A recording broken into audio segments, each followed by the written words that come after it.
Subscribe कीजिए शब्द सम्राट news channel को और बेल आइकन को भी दबाइए लेटेस्ट न्यूज सबसे पहले देखने के लिए।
वरती बोर्ड पूर्ण फाडून टाकलं होतं बघा, दगडांनी फुटलेले सगळे.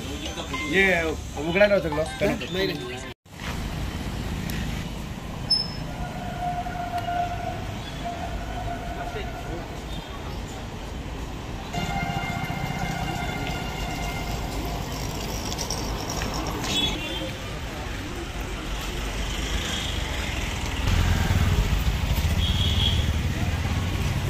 माझ्या अंगावर लोक धावून आले तर माझं पहिलं काम आहे ना ते शहानिशा नंतर येते का आवाज येते. चला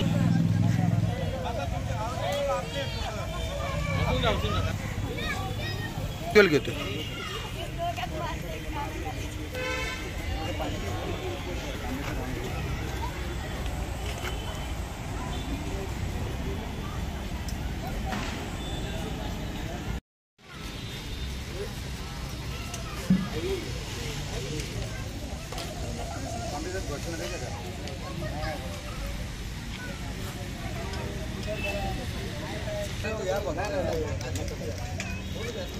व्हिडिओ घ्यायला आले इथे आता पोलीस आम्ही लवजी शक्ती सेनेच्या वतीने मौनागाव या ठिकाणी दलित वस्तीमध्ये मातंग वस्तीमध्ये आम्ही आलेलो आहे. काल रात्री 23 ऑक्टोबर मध्यरात्री या ठिकाणी काही समाजकंटकांनी या वस्तीवर दलितांच्या गोरगरिबांच्या घरात दगडफेक करून लोकांना मारहाण केली. पोलिसांकडून आम्ही माहिती असं कळली की फटाके फोडण्यात काहीतरी वादविवाद सुरू झाला. त्याच्यानंतर समोरील भागात राहणारे जे काही आता सकाळच्या बातमीत म्हटले गावगुंड त्यांना का म्हटलेलं आहे की गावातनं आलेला एक मॉब 200 आणि 300 लोकांचा टोळक्याने इकडे येऊन दगडफेक करून गोरगरिबांना मारलं. त्यात एक आमच्या महिला भगिनीला खूप मार लागलेला आहे आणि त्या ऍडमिट आहेत उल्हासनगरच्या रुग्णालयामध्ये. असे 7-8 लोकांना गंभीर जखमी केलेले आहेत. फटाक्याच्या वादनवर मोठा वाद होणे हे काही योग्य बाब नव्हती. तरी देखील हा कुठेतरी जातीय संपत नाही राज्यातला. एकीकडे अण्णाभाऊ साठेच्या नावाने लोकशाहीर अण्णाभाऊ साठेच्या नावाने मोठी मोठी प्रलोभन भाषणे दिली जातात आणि त्या सत्तेतील लोक त्यांचेच लोक इथे येऊन मारहाण करतात. कारण का ते गरीब लोक आहेत, हे प्रत्युत्तर देऊ शकत आणि हक्काच्या अंतरावर इथे पोलीस चौकी आहे. त्या पोलीस चौकीच्या जस्ट मागच्याच बाजूला ही एवढी मोठी वस्ती आहे. त्यांच्या घरावर एवढ्या मोठ्या दगडफेक करून तुम्ही माझ्या पाठीमागे बघत आहेत एक सामाजिक वस्तू या ठिकाणी बांधलेली आहे. तिथे लवजी वस्त्रदांचा फोटो लागला, तो सुद्धा फाडण्यात आला. म्हणजे जातीयता यांच्या मनातनं जातच नाही. ही जात कधी जाईल हे आम्हाला कळत नाही. ह्या गोरगरिबांना त्रास देण्याचं काम, या भर दिवाळीमध्ये या साळांची दिवाळी काळी करण्याचं काम या जातीवाद्यांनी केलेलं आहे आणि त्यांच्या विरोधात आम्ही या ठिकाणी एकत्र आलेलो आहे आणि सांगितलेलं आहे पोलीस प्रशासनाला की आमच्या लोकांनी स्वरक्षणाला जर काही केलं असेल तर त्यांच्यावर गुन्हा दाखल होता कामा नये. कारण जर आत्मरक्षणाला जर कोणी हल्ला केला त्याला गुन्हा म्हटला जात नाही. तरी पण पोलिसांनी सांगितलं आम्ही 307चा गुन्हा दोन्ही लोकांवर करणार आहोत. तर आमची विरोध आहे त्या गोष्टीला की आमच्या कोणत्याही जात बांधवावर कोणत्या प्रकारची कारवाई नव्हता. त्यांना संरक्षण देण्याचं काम पोलीस प्रशासनाचं असलं पाहिजे आणि ज्यांनी या हल्ल्यात सामील आहेत त्यांची नावं स्थानिक लोकांनी दिलेली, त्यांच्यावर अॅट्रॉसिटी सारख्या गंभीर गुन्ह्याची नोंद झाली पाहिजे. योग्य ती कार्यवाही जर झाली नाही तर उद्यापासून लवजी शक्ती सेना ही रस्त्यावर आक्रमकपणे उतरेल आणि त्याचा निषेध पूर्ण राज्यभरात केला जाईल. ही बाब आणि त्या ठिकाणी कार्यसुव्यवस्थेचा प्रश्न निर्माण झाला तर सर्व जबाबदारी प्रशासनाची राहील, याची नोंद घ्यावी. रात्री या ठिकाणी मोहनागाव या ठिकाणी काही गावगुंडांनी भ्याड हल्ला रात्री 1च्या सुमारास या ठिकाणी केला असून त्याचा निषेध करण्यासाठी लवजी शक्ती सेनेची पूर्ण टीम या ठिकाणी आलेली असून आमचं एकच म्हणणं आहे की त्या गावगुंडांवर कायदेशीर कारवाई ही केलीच पाहिजे. त्यांच्यावर अॅट्रॉसिटी गुन्हा हा नोंद झालाच पाहिजे. रात्रीच्या सुमारात तुम्ही 1च्या 2च्या सुमारात 200 ते 400 लोक येतात आणि महिलांवर पुरुषांवर घरांवर हमला करतात. हा एक निषेधाची बाब आहे. मी लवजी शक्तीच्या सेनेच्या वतीने एवढीच आपल्या माध्यमातून मागणी करतो की त्यांच्यावर अॅट्रॉसिटी सारखा गुन्हा नोंद झाला पाहिजे आणि आमच्या काही लोकांवर त्यांनी चुकीचे गुन्हा नोंद केला आहे ते गुन्ह्यातून त्यांना काढलं पाहिजे. कारण की आमचे लोक त्यांच्या घरावर हमला करायला गेलेच नव्हते. मुळात त्यांचे लोक आमच्या वस्तीवर हमला करण्यासाठी या ठिकाणी आले असून आमच्या काही लोकांवर त्यांनी जे गुन्हा नोंद केला असेल ते मागं घेतलं पाहिजे आणि त्यांच्यावर अॅट्रॉसिटी कायदेशीर त्यांनी गुन्हा नोंद केला पाहिजे असंच मी लवजी शक्ती सेनेच्या वतीने आपल्या माध्यमातून मागणी करतो. काल खडकपाडा पोलीस स्टेशनच्या हद्दीमध्ये मोहना गावामध्ये फटाके लावण्यावरनं 2 व्यक्तींमध्ये भांडण झालं. एक फटाका स्टॉलवाला होता आणि एक फटाका उडवणारा होता. त्यांचं बाचाबाची झाली. बाचाबाचीचं रूपांतर त्यांच्या भांडणामध्ये झालं. त्या अनुषंगाने खडकपाडा पोलीस स्टेशनला परस्पर विरोधी गुन्हे दाखल करण्यात आलेले आहे. काही लोकांना आम्ही ताब्यात पण घेतलेलं आहे. पोलिसांनी सदरचं प्रकरण एकदम शांततेने आणि योग्य पद्धतीने हाताळलेलं आहे. याच्यामध्ये जे जखमी आहे त्यांच्यावर उपचार करून त्यांनाही आता कारवाई त्यांच्या तक्रारीवरनंही कारवाई आपण सुरू केलेली आहे. परस्पर विरोधी गुन्हे दाखल करून आता त्याच्यावर रीतसर जी काही कायदेशीर कारवाई करता येईल ती कारवाई पोलीस प्रशासन करत आहे.